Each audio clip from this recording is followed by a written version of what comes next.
These stories so far are mild compared to my dick, balls, and gang rape and beheading stories. Yes, and I got all that written down. So this is all that written down to address. So like you mentioned it and we moved past it real quickly, but I was curious. So you said, and it was on one of your videos, the like, what do you do if some powerful guy, the Hitler, portrait guy, green lights you to get your shit pushed in and beat the fuck up? If that gets greenlit, is there any way to go to that guy and be like, hey, I'm so sorry, let me give you some Snickers? Or is it like, no, once that's okayed, you're fucked. He can't go back on it or he'll look weak or complacent. Like, how's that pan out?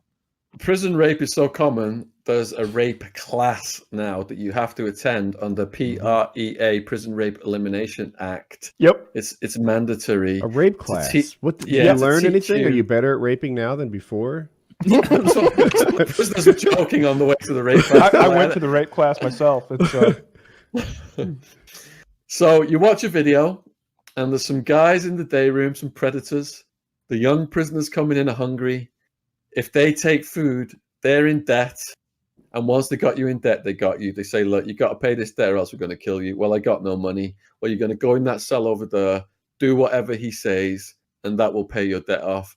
And if you are weak-minded enough to do that, there's no turning back. That's called getting turned out, becoming a prison punk. They rent you out as a prison prostitute, and you're ruined. At the lowest level in the prison is punks, snitches, and chomos. So the conclusion of the rape class was to stop rape, you have to report it. If you report anything, you're a snitch. So after we went to the rape class, a young mentally ill prisoner was gang raped, and nobody reported a single thing. Oh no! Yeah. Like he gets raped in the rape class. after the class, right after, yeah. Oh, so that was just like an FU to the guards. Now, the story of Zena, who was a transgender prisoner, 6.5 foot, charismatic transgender prisoner. She seemed happy living with her boyfriend when I met her in prison. He was protecting her. But decades before, when she first came in, she was big, weightlifting, clicked up with the Aryan Brotherhood gang as a debt collector. It's blood in, blood out. These gangs use people up and they brutalize them. So I asked Zena what happened. She said the first time was a gang rape.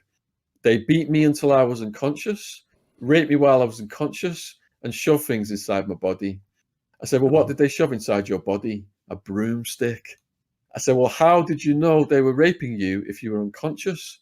She said, when I went to the toilet afterwards, I could tell by what came out. I said, well, what did you do after being raped?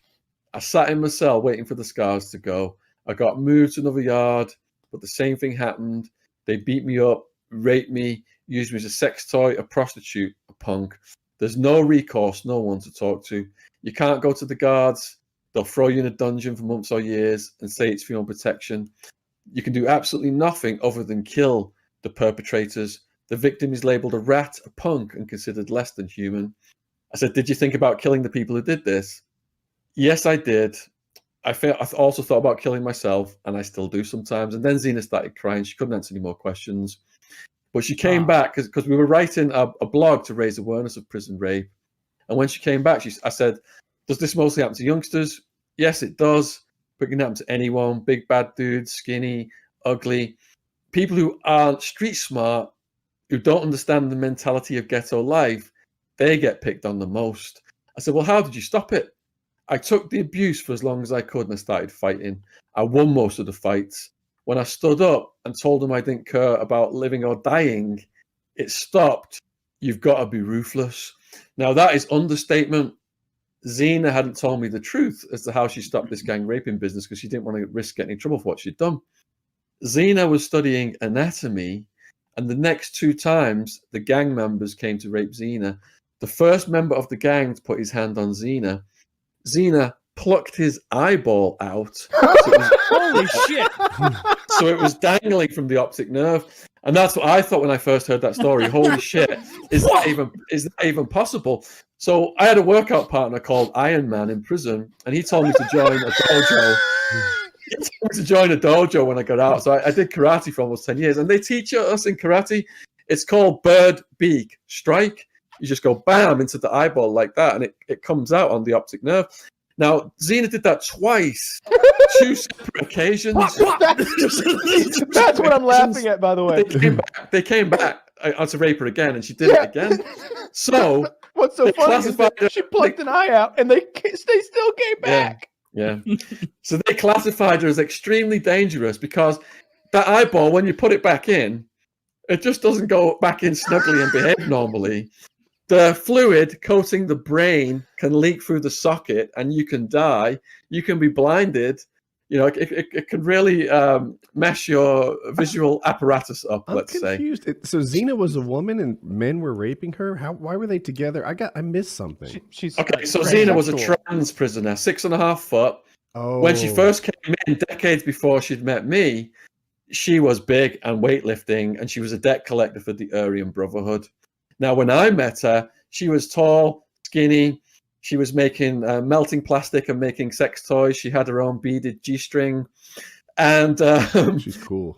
What she did was they tried to get estrogen smuggled in, and they tried to stop the other chemicals. So Xena wakes up one morning, grabs a felt tip pen, draws lines on her scrotum, drinks a cup of coffee, and without any painkiller at all, she's got the razor blade and she cuts the scrotum open. Now, the testicles are on branches called the vas deferens. So she goes into one side of the scrotum, cuts through the spermatic cord and the gristle, and she manages to cut one side off. Now, the other side must have known what was about to happen because it hid, it retracted. It retracted.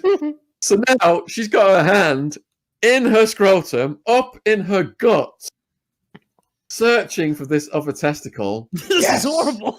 I love this. This red hot pain is hitting her now from cutting the first one off. Where she's got it tied off to stop the blood comes undone, and the blood starts spraying across the cell. She's now bleeding to death and losing consciousness, but she believes she's got to get this other one off. It's a one-shot deal. She said she could feel squishy things like organs while she's scrambling around to find this thing. But in the end, she didn't find it. And the prison was informed. Somebody saw this, and they managed to get a helicopter to the prison just in time to get her to hospital to save her life. Now, Xena was put on suicide watch for a year. And when she got off suicide watch, she cut the other testicle off. Jesus Christ. So just when that testicle thought it was safe to sleep back down into the sack. Slice! This is the most hardcore individual I've ever heard of. Like, it's so comical to me that she plucked out a rapist's eyeball with her bare hand. And then the next week or month or whatever, some time period passed, and that same group of rapists got together and said, you know what we should do? We should go rape the eyeball plucking chick. We should go rape. Wait. Why do they call her the eyeball? Well, they point at Dan, and he's got a fucking eye patch on. He's like, I don't know, guys. That seems like a good idea. I'm not going in first. I'll say that for damn sure. Once. Shame on you. The second guy is like, oh, God, I deserve this. I knew what was coming. I saw her sharpening her nails. I saw her practice on round body parts with her own nuts.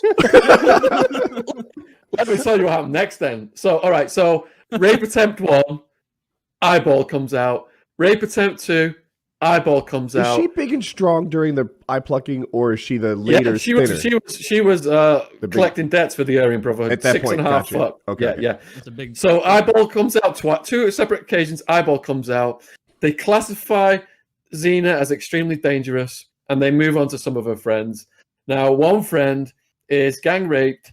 They shove a light bulb in his backside, and they make bets on who could smash it first. And that prisoner committed suicide afterwards. Another one is gang raped. They get a shovel from the work crew. They hold him down, cut his head off. And when his head is finally off, they put it on display in a part of the prison to show the gangs that they're the most violent and ruthless out of all the gangs. And which gang did that one? Aryan Brotherhood. Okay. Jesus. Right? That is really intense. That escalate like the first 2 examples were just horrific. But then it escalated so far when we got to a beheading that it's just like, where do you go from here?